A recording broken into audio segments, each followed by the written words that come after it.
សូម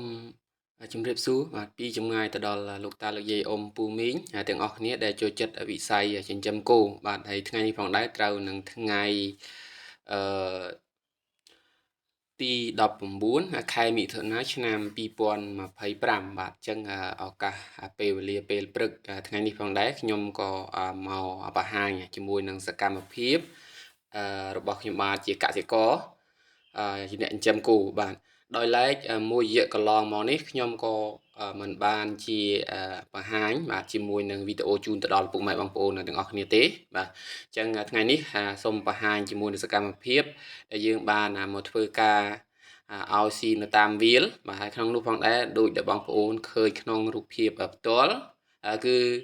សម្បូរទៅដោយស្មៅបាទអញ្ចឹងនៅខាងខ្ញុំខាងនេះគឺសម្រាប់ខែឧស្សាហ៍គឺស្មៅច្រើនមែនទែនសម្រាប់វងគោបាទហើយក្នុងនោះយើងក៏ពេលខ្លះយើងក៏កាត់ជាមួយស្មៅតាមវាលហើយពេលខ្លះយើងក៏កាត់ស្មៅដែលយើងបានដាំផងដែរបាទចឹងដល់ពេលវេលានេះខ្ញុំបង្ហាញជូនថាការចិញ្ចឹមបាទគឺបើសិនជាបងប្អូនដែលនៅក្នុងគឺអាចលំបាកនៅរដូវនេះដោយសារការធ្វើ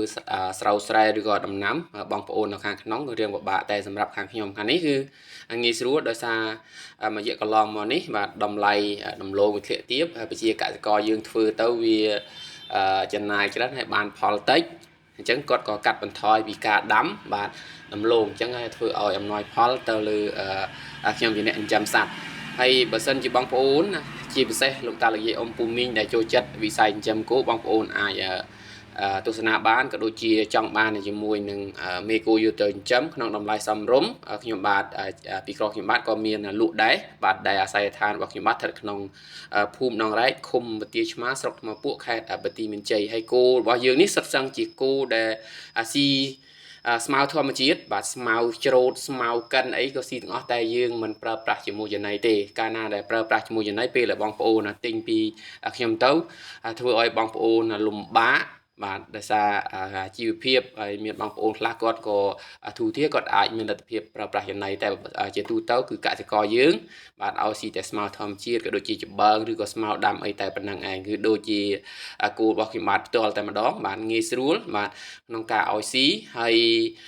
គោរបស់ខ្ញុំបាទដែលនៅក្នុងក្រលនេះគឺយើងបានប្រើប្រាស់ជាមួយនឹងវ៉ាក់សាំងជារៀងរាល់ឆ្នាំដើម្បីបង្ការភាពងាយស្រួលហើយពេលដែលវាឈឺគឺយើងងាយស្រួលក្នុងការប្រើប្រាស់បាទជាពិសេស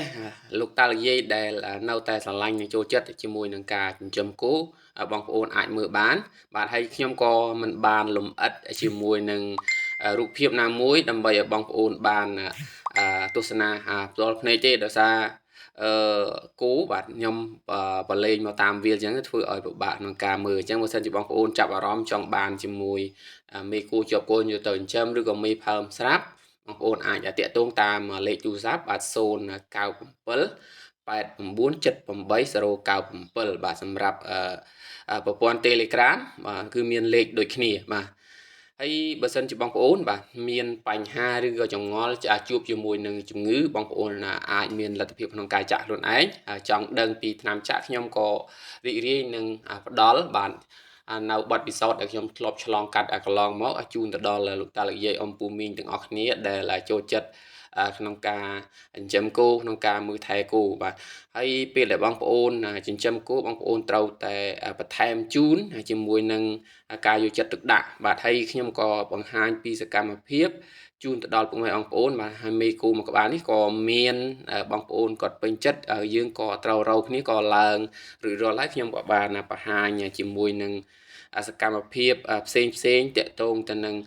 ការឡើងហើយគាត់យកទៅចិញ្ចឹមបាទហើយមានកូនមានចៅច្រើនបាទហើយជាប្រភេទមេបាទតម្លៃសមរម្យបាទមេពណ៌សកូនពណ៌សញីទាំងពីរក្បាលហើយមេនេះយើងក៏បានដាក់បារីករាល់ហើយតែ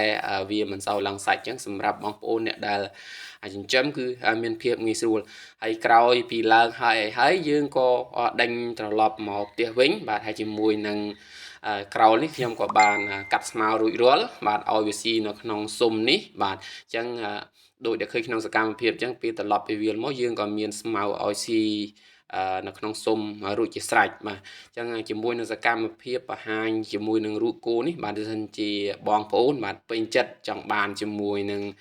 មេណាមួយបងប្អូនអាចទំនាក់ទំនងជាមួយខ្ញុំបាទផ្ទាល់ដែលតាមលេខទូរស័ព្ទដែលខ្ញុំបានលើកឡើងពីខាងដើមបាទនេះជាបង្ហាញពីសកម្មភាពនៅក្នុងក្រោលបាទហើយក្រោលរបស់យើងនេះក៏មិនជាធំទូលាយអីណាដែរហើយក៏វាមិនស្អាតអីដែរតែគាត់ថាយើងជួយវាបានទីមួយឲ្យមានកន្លែងដេកសមរម្យមានន័យថាមានជំរោគមានដបូលហើយមានមុងហើយយប់ប្រលប់ហើយយើងក៏មានអុចធុកមូសដើរមើលវាអីមុននឹងចូលសម្រាប់ហើយនេះសុទ្ធសឹងជាកូនដែលខ្ញុំបានបង្កាត់ជាមួយបាផ្ទាល់តែម្ដងដែលយើងមានបាសម្រាប់គ្រប់គ្រងនៅក្នុងក្រោលផ្ទាល់បានមាន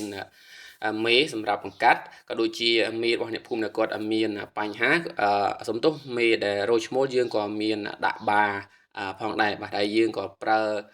អឺសុំអីដាក់សម្រាប់ឲ្យវាស៊ីអីបានតែប៉ុណ្្នឹងទេក្នុងលក្ខណៈថាល្មមបាទយើងអាចគ្រប់គ្រងបានបាទអញ្ចឹងបង្ហាញជូនមកជុំសម្រាប់ក្រោលរបស់ខ្ញុំបាទផ្ទាល់ឃើញថាចូលមកដល់នេះយើងនៅក្នុងមុងហើយតែក៏វានៅតែមានមូសមានរុយមានលបងអីមានសត្វស្រួយអីអញ្ចឹងខំដែរតែយើងក៏ជួយកាត់បន្ថយបានខ្លះបាទអញ្ចឹងសម្រាប់វីដេអូគឺខ្ញុំសូមបង្ហាញជូនត្រឹមនឹងទេអរគុណរាល់ការតាមដានរបស់បងប្អូនបើសិនជាបងប្អូនចង់បានបងប្អូនអាចតាក់ទងបានតាមលេខទូរស័ព្ទដែលខ្ញុំនឹងបង្ហាញជូនជាមួយនឹងចំណងជើងបាទជាចុងក្រោយខ្ញុំបាទអរគុណនិងគោរពលាបាទ